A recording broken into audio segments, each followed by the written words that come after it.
Warm greetings to all of you. Hope you all are well.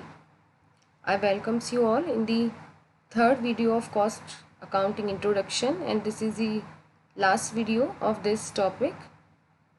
Previous class में हमने देखा था different methods of the cost accounting, जिसमें हमने अलग अलग मेथड्स पे डिस्कशन किया था, like unit costing method, job costing method, batch costing, process costing. और ये सारे मेथड्स ही क्या हैं, according to business nature vary करते हैं। जैसे बिजनेस का नेचर होगा, जैसा आपका प्रोडक्ट होगा, उसी के अकॉर्डिंग हम लोग क्या करते हैं, आपके मेथड्स को अप्लाई करते हैं। इसके अलावा हमने डिस्कस किया था difference between the cost accounting and financial accounting, उसका भी थोड़ा सा हम लोग वापस से रिकॉल कर लेते हैं। हाँ, अगर हम देखा जाए बिजनेस एक्टिविटीज़ को तो दो पार्ट्स में डिवाइड कर सकते हैं, operating activities and financial activities. तो जितनी भी आपकी ऑपरेटिंग एक्टिविटीज़ हैं रिगार्डिंग मैन्युफैक्चरिंग, वो सारी आपकी कॉस्ट अकाउंटिंग का पार्ट है। इसके अलावा जो फिनेंशियल एक्टिविटीज़ होती हैं वो सारी आपकी फिनेंशियल अकाउंटिंग का पार्ट है। तो जितनी भी हम रिकॉर्डिंग करते हैं कॉस्ट अकाउंटिंग में, वो ये कंसीडर करते हुए करते हैं ताकि हम कॉस्ट को कंट्रोल कर सकें, कॉस्ट रिडक्शन कर सकें। जबकि फिनेंशियल अकाउंटिंग का जो मोटिव है वो होता है to assess the profitability and to know the financial position of the company. तो अब हम आज से स्टार्ट कर देंगे अपना नया टॉपिक, दैट इज़ है इंस्टॉलेशन ऑफ कॉस्टिंग सिस्टम। अब देखिए, अब तक हमने देखा था, उससे हमें पता चल गया कि कॉस्टिंग होती क्या है, कॉस्टिंग जो मेथड्स हैं वो क्या क्या होते हैं, उसके अंदर हम कैसे उसको अप्लाई करते हैं। अब ये जो हमारा नया टॉपिक है, ये हमें ये बताएगा कि अगर आपने मान लीजिए अपना मेथड भी डिसाइड कर लिया है, तो आप अगर कॉस्टिंग सिस्टम अपनी मैन्युफैक्चरिंग फर्म में या प्रोडक्शन फर्म में अप्लाई करना चाहते हैं तो उसके डिफरेंट स्टेप्स क्या होंगी, ताकि हम अपने बिज़नेस को अच्छे से रन कर सकें, अच्छे से उसकी कॉस्टिंग को मालूम कर सकें और हर चीज़ को हम लोग अच्छे से रन अप कर सकें। तो देखिए, इसके बेसिकली 5 स्टेप्स हैं जो आपकी स्क्रीन पे शो हो रहे हैं। फर्स्ट स्टेप है study the nature of the business, then selection of method, then identifying the cost centres, इसके बारे में हम आगे जाके लास्ट में डिस्कशन कर देंगे अभी। Determination of cost unit and control system of cost. आपका जो फर्स्ट स्टेप है that is study of the nature of the business. हमने पहले भी डिस्कस की थी ये बात कि सबसे पहले हमें ये देखना है कि बिज़नेस का नेचर क्या है, क्योंकि उसी पे डिपेंड करेगा कि आप क्या मेथड आपके सिस्टम में अप्लाई करेंगे। मान लीजिए यदि अगर आप ऐसा प्रोडक्शन कर रहे हैं जिसकी यूनिट्स जो हैं वो यूनिफॉर्म है और वो कंटिन्यूशन में आपका प्रोडक्ट होता है, तो आप यूनिट कॉस्टिंग मेथड अप्लाई करेंगे। अगर आपका बिज़नेस इस तरीके का है जिसमें आप कंस्ट्रक्शन वर्क करते हैं तो आप कॉन्ट्रैक्ट कॉस्टिंग यूज़ में लेंगे, और अगर आप सर्विस प्रोवाइड करवा रहे हैं तो ऑपरेटिंग जो मेथड है वो आप काम में लेंगे। तो इस तरीके से सबसे फर्स्ट स्टेप होती है to study the nature of the business. Then second step is selection of the method. अगर आपने नेचर पहचान लिया है बिजनेस का, तो उसी के बेसिस पे आप ये देखेंगे कि आपका मेथड क्या आपको काम में लेना है। Is unit process is appropriate for your business enterprises और द जॉब कॉस्टिंग और द बैच कॉस्टिंग। तो ये डिपेंड करेगा आपके नेचर पे। जैसा नेचर है बिजनेस का, उसी के अकॉर्डिंग सूटेबल हम लोग क्या करेंगे, मेथड अप्लाई कर देंगे। Now the third is identification of cost centre. अब सबसे पहले आपको इसमें ये समझना ज़रूरी है कि कॉस्ट सेंटर होते क्या है। देखिए, जो आपका बिजनेस का प्रोडक्शन जो प्रोसेस है उसके अंदर हम क्या करते हैं कि जो डिफरेंट स्टेप्स होती हैं या डिफरेंट डिपार्टमेंट होते हैं, हम उनको सेग्रीगेट कर देते हैं। जैसे मान लीजिए आपका पूरा प्रोडक्शन बहुत बड़ा प्रोडक्शन हब है, उसमें आपने अलग अलग डिपार्टमेंट बना दिए, तो हर डिपार्टमेंट क्या होगा, एक कॉस्ट सेंटर बन जाएगा। परचेज डिपार्टमेंट आपका अलग कॉस्ट सेंटर हो गया, मार्केटिंग जो डिपार्टमेंट है वो आपका अलग कॉस्ट सेंटर हो गया, सेल्स जो डिपार्टमेंट है वो आपका अलग कॉस्ट सेंटर हो गया। इट मीन्स आप किसी भी बेसिस पर, लोकेशन बेसिस पर, पर्सन बेसिस पर या इक्विपमेंट बेसिस पर, आप अपने बिजनेस की जो प्रोसेस है उसको क्या कर देते हैं, सेग्रीगेट कर देते हैं, डिवाइड कर देते हैं। और इसका मोटिव क्या होता है, इसका मोटिव होता है cost control and cost ascertainment. यानी कि इसमें आप क्या करेंगे, मान लीजिए अगर आपने मार्केटिंग डिपार्टमेंट एक बना दिया है, तो अब आपकी जो कॉस्ट की इवैल्यूएशन होगी वो केवल मार्केटिंग डिपार्टमेंट की होगी कि उस पर्टिकुलर डिपार्टमेंट में आपकी कितनी कॉस्ट आप लोग इनकर्ट कर रहे हैं और वहाँ पर क्या चीज़ें हैं जिनको आप कॉस्ट को कंट्रोल कर सकते हैं। तो बेसिक इसका मोटिव होता है cost assessment and cost control, और इसमें आप किसी भी बेसिस पर कॉस्ट सेंटर बना सकते हैं। इधर it can be made on location basis, इधर it can be made on person basis, और इधर it can be made on item और इक्विपमेंट। अब देखिए इसके डिफरेंट टाइप ऑफ आपको कॉस्ट सेंटर दे रखे हैं। इसमें 4 तरह के कॉस्ट सेंटर होते हैं आपके। इम्पर्सनल कॉस्ट सेंटर फर्स्ट है आपका, जो बॉक्सेस बन रहे हैं उनकी तरफ ध्यान दीजिए आप। फर्स्ट बॉक्स है आपका impersonal cost centre. Impersonal cost centre का मतलब है कि आप क्या कर रहे हैं, लोकेशन वाइज या डिपार्टमेंट वाइज आपके कॉस्ट को सेंटर को सेग्रीगेट कर रहे हैं। वो गोडाउन हो सकता है, कोई स्टोर हो सकता है, कोई इक्विपमेंट हो सकता है, ठीक है। देन सेकंड है आपका पर्सनल कॉस्ट सेंटर। पर्सनल मतलब आप एम्प्लॉयज़ बेसिस पर, वर्कमैन रिसोर्सेज की बेसिस पर आप अपने कॉस्ट सेंटर को सेग्रीगेट कर रहे हैं। जैसे मान लीजिए आपने एक पर्टिकुलर एरिया की फोरमैन्स का अलग सेंटर बना दिया है, सुपरवाइजर्स का उनके वर्क के अकॉर्डिंग आपने अलग सेंटर बना दिया है। थर्ड जो आपका आता है वो है ऑपरेशन कॉस्ट सेंटर। ये एक्टिविटीज़ के अकॉर्डिंग होता है, जो फंक्शन है आपका उस फंक्शन के अकॉर्डिंग आप क्या कर रहे हैं, सेगमेंट्स अलग अलग बना रहे हैं। जैसे मार्केटिंग सेगमेंट अलग हो गया, सेलिंग एंड डिस्ट्रीब्यूशन सेगमेंट आपका अलग हो जाएगा, फैक्ट्री का सेगमेंट है वो अलग हो जाएगा, ऑफिस का सेगमेंट अलग हो जाएगा। तो यानी कि इस वाले अगर इसके आधार पर अगर आप अलग अलग अपना कॉस्ट सेंटर बनाते हैं तो इसका मतलब आप एक्टिविटी बेस के अकॉर्डिंग आपके अलग अलग कॉस्ट सेंटर्स बना रहे हैं। देन लास्ट है आपका प्रोसेस कॉस्ट सेंटर। देखो हमने प्रोसेस कॉस्टिंग भी हमने देखा था कि क्या होता है, आपका जो बिज़नेस का नेचर है उसमें ऐसा होता है कि आपका जो रॉ मटेरियल है वो डिफरेंट प्रोसेस से होता हुआ देन फाइनल प्रोडक्ट में कन्वर्ट होता है। तो अगर आपका बिजनेस नेचर ऐसा है तो वहाँ पे आप प्रोसेस कॉस्ट सेंटर्स भी बना सकते हैं। जैसे आपने ABC इसमें देख सकते हैं कि फर्स्ट प्रोसेस आपका A था तो एक अलग सेपरेट कॉस्ट सेंटर हो गया, देन B जो प्रोसेस है वो आपका अलग कॉस्ट सेंटर हो गया, और जो C है वो लास्ट आपका अलग से कॉस्ट सेंटर हो गया। तो आई थिंक आपको कॉस्ट सेंटर समझ में आ गए होंगे, फिर भी मैं रिपीट कर देती हूँ।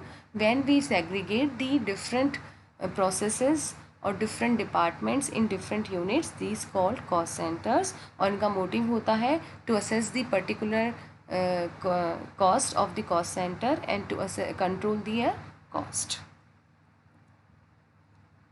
अब आपका आ जाता है determination of cost unit and their methods. देखिए इंपॉर्टेंट एस्पेक्ट है, प्रैक्टिकल जब आप क्वेश्चन सॉल्व करेंगे तो वहाँ पे भी आपको इस चीज़ का ध्यान रखना होगा। सबसे पहले तो बात आती है व्हाट इज़ कॉस्ट यूनिट। तो it is related to the quantity of the product. अच्छा, अब जैसे मान लीजिए फॉर द एग्जांपल मैं आपको बताती हूँ कि अगर आप कोई भी मैन्युफैक्चरिंग अगर करते हैं तो अगर आप टोटल कॉस्ट देखेंगे 1 मंथ की तो मान लीजिए आ रही है 4 लाख, जैसे मैंने आपको लास्ट प्रीवियस वीडियोज़ में एग्जाम्पल दिया था मोबाइल्स का, ठीक है। तो उसमें क्या था कि 1 मंथ की प्रोडक्शन कॉस्ट आपकी कितनी आ रही थी, 4 लाख की। अब अगर आप जानना चाहते हैं कि 1 यूनिट यानी कि मेरी कॉस्ट जो है एक मोबाइल की कितनी आ रही है, तो आपने यानी कि कॉस्ट यूनिट क्या बनाई, आपने पर मोबाइल पीस आपकी कॉस्ट यूनिट बना दी। अब आप इसको क्या करते हैं, पर कॉस्ट यूनिट को भी आप अपना पता लगाना चाहते हैं कि मेरी पर यूनिट कॉस्ट कितनी आई है। तो इट मीन्स ये क्वांटिटी को डिवाइड करता है। It is the step which breaks the total cost into cost of saleable products, यानी कि टोटल कॉस्ट को आपकी क्या करता है, सेलेबल प्रोडक्ट वर्क के कॉस्ट में कन्वर्ट कर देता है।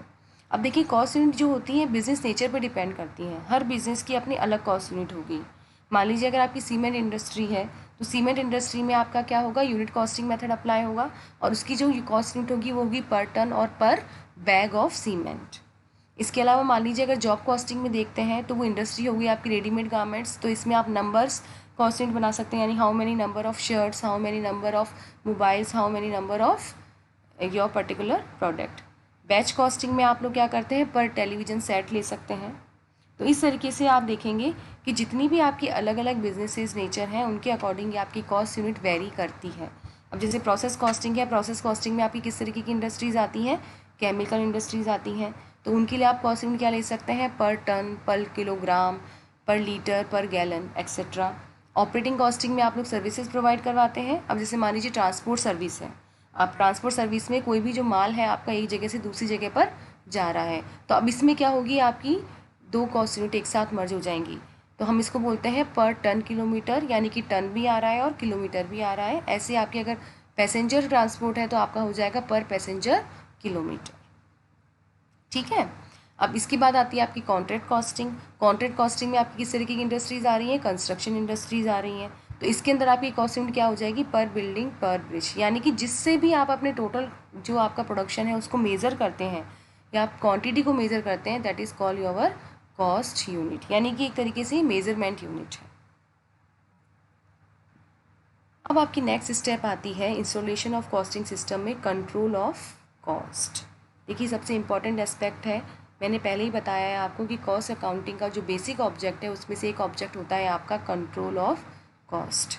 तो अब कंट्रोल ऑफ कॉस्ट का जो बेसिक स्टेप है वो है स्टैंडर्ड्स को डिसाइड करना। यानी कि आप क्या करते हैं, इसमें प्रीवियस बेसिस पर आप ये देखते हैं कि आगे आने वाला जो हम प्रेजेंट में जो प्रोडक्शन कर रहे हैं उसमें हम क्या स्टैंडर्ड रखें ताकि हमारी कॉस्ट को हम कंट्रोल कर सकें। तो इसमें जो कंट्रोल होता है वो 3 एलिमेंट होते हैं आपका, मटेरियल, लेबर और एक्सपेंसेस। इसको हम आगे और फर्दर डिस्कस करेंगे कि 3 इंपॉर्टेंट एलिमेंट्स हैं वो क्या हैं। तो ये 3 जो एलिमेंट्स हैं आपका सबसे बेसिक ऑब्जेक्ट होता है कि इनको एफिशिएंटली काम मिले ताकि इनमें कोई भी वेस्टेज ना हो और आपकी कॉस्ट को आराम से हम कंट्रोल कर सकें। अब आपकी आती है टेक्निक्स ऑफ कॉस्टिंग, यानी कि ये आपका जो इंस्टॉलेशन का सिस्टम है वो study of the business nature से स्टार्ट होता है और कॉस्ट कंट्रोल पर एंड होता है। ठीक है, अब आपकी आती है टेक्निक्स। टेक्निक्स बेसिकली क्या है? Techniques of costing use by management for controlling cost and making some important managerial decisions. इन टेक्निक्स में देखिए हम क्या क्या इंक्लूड करते हैं। सबसे पहले आता है हिस्टोरिकल कॉस्टिंग। हिस्टोरिकल कॉस्टिंग में आप क्या कर रहे हैं, आप पहले आपका प्रोसेस स्टार्ट कर रहे हैं, पहले प्रोडक्शन कर रहे हैं और प्रोडक्शन करने के बाद आप कॉस्ट को मेज़र करते हैं। जब आपका तरीका ये होता है कि आपने क्या किया, पहले पूरा प्रोसेस आपका कर लिया, आपने मैन्युफैक्चरिंग कर लिया, आपने प्रोडक्शन अपना तैयार कर लिया और जब वो मार्केट में सेल होने के लिए जा रहा है उससे पहले आप क्या करते हैं, उसकी टोटल कॉस्ट कैलकुलेट करते हैं। तो ये आपकी कहलाती है हिस्टोरिकल कॉस्टिंग। ठीक है, इसके बाद आता है कि नेक्स्ट आपका यूनिफॉर्म कॉस्टिंग। देखो यूनिफॉर्म कॉस्टिंग का मतलब क्या है कि आप क्या कर रहे हैं, एक ही तरीके के प्रिंसिपल को फॉलो अप कर रहे हैं थ्रू आउट द ईयर और आपके जितने भी अलग अलग डिपार्टमेंट हैं सब में। जैसे मान लीजिए एक मेथड है आपका डेप्रिसिएशन चार्ज करना, कि वो आप फिक्स रेट बेसिस पर आप डेप्रिसिएशन चार्ज करते हैं। तो यानी कि आप हमेशा क्या करेंगे, उसी मेथड को अप्लाई करेंगे। ऐसा नहीं होगा कि कभी तो आप return down value method apply कर रहे हैं और कभी आप फिक्स बेस कर रहे हैं, नहीं ऐसा नहीं होगा। तो यूनिफॉर्म कॉस्टिंग का मतलब ये है when you are applying the same principle and practices by several undertakings for common control और कंपैरिजन ऑफ कॉस्ट। नेक्स्ट आपका आता है marginal costing. I think marginal costing आपने पढ़ रखा होगा, फिर भी मैं दोबारा बता देती हूँ। मार्जिनल कॉस्टिंग बेसिकली क्या होती है, when you are calculating the cost for additional unit, यानी कि जब आप किसी एडिशनल यूनिट की कॉस्टिंग के बारे में जानना चाहेंगे तो आप क्या काम में लेंगे, मार्जिनल कॉस्टिंग। अब देखो सबसे पहले इसका ऑब्जेक्टिव देखो, ऑब्जेक्टिव क्या होता है। मार्जिनल कॉस्टिंग हम केवल ये जानने के लिए करते हैं कि अगर आप अपनी सेल्स की वॉल्यूम को यानी कि सेल्स की क्वांटिटी को ज़्यादा या कम करते हैं तो आपके प्रॉफिट पे क्या इम्पैक्ट आएगा। और इसके लिए क्या टेक्निक होती है, इसके लिए हम हमारी टोटल कॉस्ट को 2 भागों में डिवाइड कर देते हैं, fix cost and variable cost. यानी कि जो मार्जिनल कॉस्टिंग है वो किस पर बेस्ड होती है, वेरिएबल कॉस्ट पर। फॉर एग्जांपल अगर आप at a time 1000 units produce कर रहे हैं और उसकी कॉस्टिंग आपकी आ रही है 1 लाख रुपीज़, ठीक है। अब अगर आप कॉस्टिंग कर रहे हैं, अब आपने क्या किया, प्रोडक्शन कर रहे हैं 1001 यूनिट का, पहले आप कितना कर रहे थे 1000 यूनिट का, कॉस्टिंग आ रही थी 1 लाख। अब आप क्या कर रहे हैं 1001 यूनिट का प्रोडक्शन कर रहे हैं और आपकी कॉस्टिंग आ रही है 1,10,000। तो इसका मतलब क्या हुआ, इसका मतलब ये हुआ कि एक एडिशनल यूनिट की जो कॉस्टिंग है, एडिशनल जो कॉस्ट है वो कितनी आई है 10,000। तो मार्जिनल कॉस्टिंग आपको ये बताता है कि if you are producing the additional unit तो what will be its cost. Next आपका आता है स्टैंडर्ड कॉस्टिंग। हम बार बार कॉस्ट कंट्रोल में इसका नाम ले रहे थे, तो मुझे लगता है कि आपको ये क्लियर होगी कि स्टैंडर्ड कॉस्टिंग क्या होती है। स्टैंडर्ड कॉस्टिंग के अंदर हम कॉस्ट कंट्रोल करने के पर्पज़ से पहले ही क्या करते हैं, एक स्टैंडर्ड डिसाइड करते हैं ताकि हम अपनी एक्चुअल कॉस्ट को उस स्टैंडर्ड से कंपेयर कर सकें और ये देख सकें कि हम कॉस्ट कंट्रोल करने में कितना सक्सेसफुल हुए हैं, कितना हम लोग फेल हुए हैं, और अगर फेल हुए हैं तो उस वेरिएंस के कारण क्या है। नेक्स्ट आपका आता है डायरेक्ट कॉस्टिंग। डायरेक्ट कॉस्टिंग में देखिए हम लोग क्या करते हैं, वेरिएबल कॉस्ट को भी इंक्लूड करते हैं और सम फिक्स कॉस्ट जो होते हैं वो भी हमारी इसमें इंक्लूड होती हैं, ठीक है। नेक्स्ट आपका आता है एब्जॉर्प्शन कॉस्टिंग।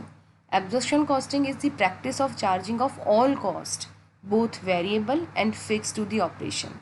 प्रोसेस। अब बताइए ये मार्जिनल कॉस्ट से कैसे डिफरेंस हुआ। मार्जिनल कॉस्टिंग जो है उसमें हम लोग केवल क्या लेते हैं, वेरिएबल कॉस्ट लेते हैं, जबकि एब्जॉर्प्शन कॉस्टिंग में हम लोग दोनों ले रहे हैं, फिक्स भी ले रहे हैं और वेरिएबल भी इंक्लूड कर रहे हैं। आई थिंक मुझे ये लगता है कि आपकी टेक्निक समझ में आ गई होंगी। फिर भी अगर आपको कहीं भी कोई डाउट है तो आप पूछिए, हम लोग उसको सॉल्व करेंगे। यहाँ पर आपका जो फर्स्ट चैप्टर है cost introduction of cost accounting वो कंप्लीट हो गया है। मैंने जो भी इम्पॉर्टेंट टॉपिक्स हैं वो सारे हमारी वीडियोस में लेने की पूरी कोशिश की है, और एग्ज़ाम में मुझे लगता है कि जितने भी हमने टॉपिक लिए हैं 2-4, इनमें से एक लेंथी क्वेश्चन जो है वो ज़रूर आएगा। तो इसका मतलब ये है कि आप इन वीडियोस को बिल्कुल ध्यान से देखिए। इसमें जो भी मैंने आपको इम्पॉर्टेंट चीज़ें बताई हैं, फंडामेंटल चीज़ें बताई हैं, उनको याद करिए और यह कोशिश करिए कि हम अगर इसका कोई भी क्वेश्चन आता है तो उसमें मैक्सिमम अपना इनपुट दे सकें, ताकि हमें अच्छे से अच्छे मार्क्स मिल जाएं। ठीक है, अब हमारा आज का ये वीडियो यहीं ख़त्म होता है। Thank you.